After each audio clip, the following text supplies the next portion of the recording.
12 কোটি স্টুডেন্টের দায়িত্ব নিয়ে ভিতরে গেছিলাম। শেখ হাসিনা যেমন ভয় পায় শেষ পর্যন্ত চলে গেছে না, উনারও যাইতে হবে, খালি এটা মাথা রেখে। গায়ে চেক শার্ট, কপালে লাল সবুজের পতাকা আর গলায় মাইলস্টোন কলেজের আইডি। ছোটখাটো গড়নের হলেও কথা বলতে বেশ পটু। এইচএসসি পরীক্ষার্থীদের আন্দোলনে তার একের পর এক বক্তব্য সামাজিক যোগাযোগ মাধ্যমে ছড়িয়ে পড়ে। রাতারাতি নেটিজেনদের আলোচনায় উঠে আসেন এই তরুণী। আসতে পারি না, কোন রেস্ট্রিকশন আছে? ভাইরাল হওয়া ওই শিক্ষার্থীর নাম রুকাইয়া মেহজাবিন সুহি। 12 কোটি শিক্ষার্থীর দায়িত্ব নিয়ে ভেতরে গিয়েছিলাম, এমন বক্তব্য ভাইরাল হওয়ার পর তাকে নিয়ে শুরু হয় ব্যাপক আলোচনা। বৃষ্টি তো হয় নাই, আবার আমাদেরকে বলে ফার্মের মুরগি।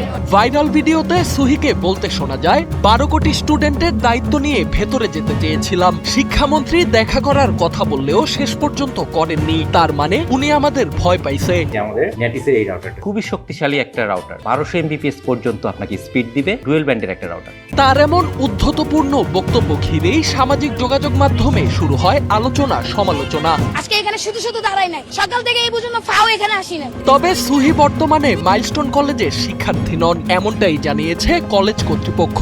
তাদের দাবি, তিনি 2024-25 শিক্ষাবর্ষে ইংরেজি মাধ্যমের বিজ্ঞান বিভাগের শিক্ষার্থী ছিলেন, কিন্তু শৃঙ্খলাজনিত কারণে চলতি বছরের ফেব্রুয়ারিতে তাকে মাইলস্টোন থেকে টিসি দেয়া হয়। কলেজ কর্তৃপক্ষের দাবি, বর্তমানে প্রতিষ্ঠানটির শিক্ষার্থী না হয়েও মাইলস্টোন কলেজের পরিচয় ব্যবহার করায় বিষয়টি নিয়ে তুরাগ থানায় একটি অভিযোগ করেছে তারা। এটি নিয়ে আইনগত প্রক্রিয়াও চলমান রয়েছে। সোহানাল রাজি, এনপিবি।